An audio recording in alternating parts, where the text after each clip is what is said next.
A Câmara dos Deputados deve concluir ainda nesta semana a apreciação do projeto de lei 4.330 de 2004, que trata da terceirização do trabalho no Brasil. Como virou hábito naquela casa de alguns meses para cá, propostas polêmicas têm sido pautadas de forma quase ditatorial, têm tramitado em ritmo absolutamente atropelado e excluído completamente a sociedade do debate. Um tema da magnitude da terceirização, que afeta a vida de dezenas de milhões de trabalhadores brasileiros, foi violentamente imposto à população, aprovado de maneira assodada, movido por interesses não se sabe quais. Mas aqui no Senado, nós teremos um rito diferente. Como já anunciado pelo próprio presidente Renan Calheiros, realizaremos uma audiência pública aqui neste plenário para discutir o tema. Nosso companheiro, senador Paulo Paim, ontem mesmo já realizou uma excelente audiência na Comissão de Direitos Humanos e Legislação Participativa, que ele preside, para aprofundar o debate antes mesmo de o projeto chegar a esta casa. De forma que não votaremos este projeto de terceirização no Senado sem antes de qualquer coisa ampliarmos as discussões com a sociedade. Do jeito que está, aliás, já antecipo aqui o posicionamento da bancada do PT. Ele contará com toda a nossa oposição e, no que depender de nós, não passará. A terceirização foi um conceito introduzido no Brasil numa época em que o hoje falido e ultrapassado Consenso de Washington ditava as regras do mundo, oprimindo trabalhadores com suas receitas neoliberais. Ainda na década de 90, o Tribunal Superior Eleitoral, do Tribunal Superior do Trabalho, teve que intervir por meio da súmula número 331 para evitar os gritantes abusos ocorridos por meio dessa prática predatória que começava a tomar conta do nosso mercado laboral, como forma de conter o seu avanço e garantir as conquistas dos trabalhadores. Já naquele momento, empresas que se formavam do dia para a noite assediavam empregados não muito qualificados para compor a sua atividade fim e, com isso, pagavam salários muito abaixo daqueles da empresa contratante, sem dar aos terceirizados as mesmas vantagens que os outros recebiam. O TST, então, entrou na questão da atividade fim, onde havia uma lacuna legal, posicionando-se pela proteção aos trabalhadores que eram recrutados para elas com salários muito aquém, sem as garantias próprias do trabalhador efetivo. 2 décadas depois, o Congresso Nacional parece querer suprir o vazio da lei, mas infelizmente legalizando aqui o que a própria Justiça do Trabalho considerou um nefasto retrocesso para os direitos trabalhistas. Isso não tem razão de ser, não faz qualquer sentido. O artigo 1º da nossa Constituição Federal diz que a nossa República é fundada, entre outros princípios, nos valores sociais do trabalho e da livre iniciativa. Ou seja, quis o Constituinte originário que ambos, valores sociais do trabalho e livre iniciativa, estivessem no mesmo patamar, e um não pode ser priorizado em detrimento do outro. Nossa luta, então, é impedir a banalização da atividade fim neste país, é impedir que o Brasil abra mão das especificidades das profissões para se transformar numa nação de generalistas. O Congresso Nacional tem a obrigação de assegurar a proteção do emprego direto na atividade finalística, porque é assim que a Constituição determina que o nosso Estado deve proceder com o trabalhador.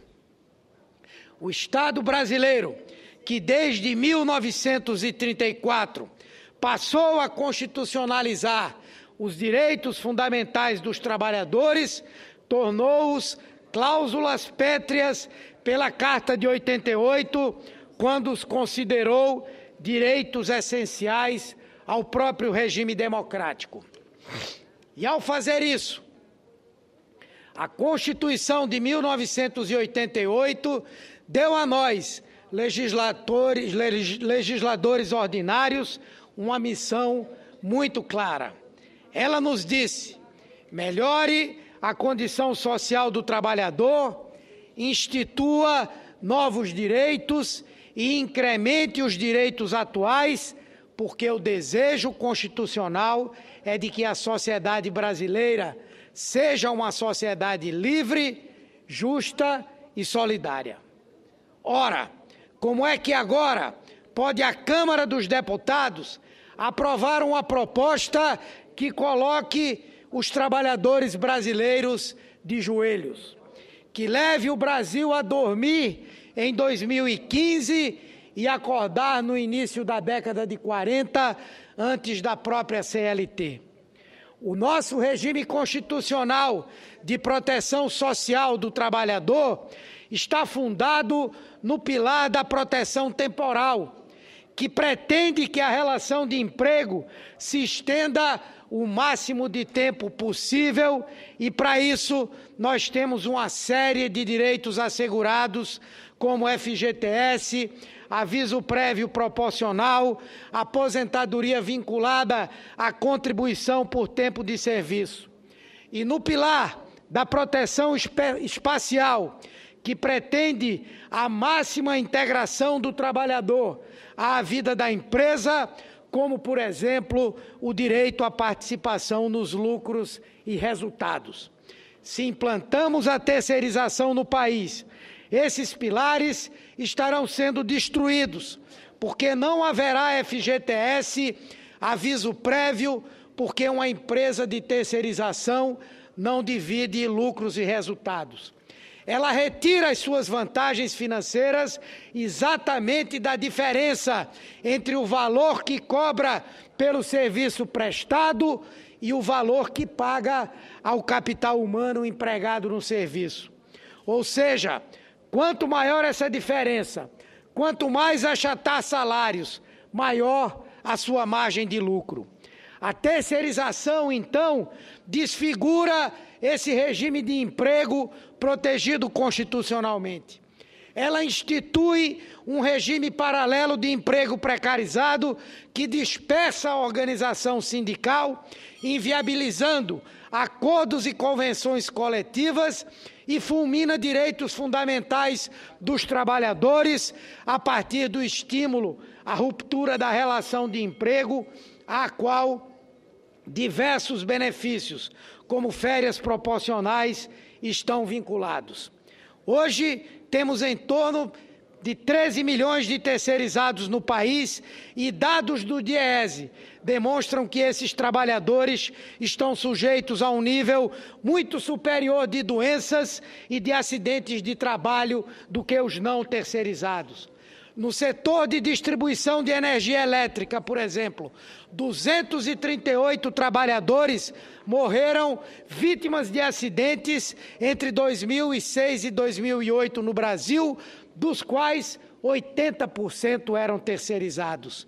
No caso da construção civil, dos 135 que morreram em construção de edifícios em 2013, 75 eram terceirizados. Em obras de acabamento, Dos 20 óbitos, 18 eram de terceirizados. Em obras de terraplanagem, das 19 mortes no ano de 2013, 18 eram terceirizados. Na seara do trabalho escravo, dos 10 maiores resgates registrados no Brasil, entre 2010 e 2013, de 3.553 resgatados, quase 3.000 eram terceirizados. Ou seja, para um lucro maior das empresas, a terceirização propõe a lógica da opressão, do investimento menor no ambiente do trabalho e no salário dos trabalhadores.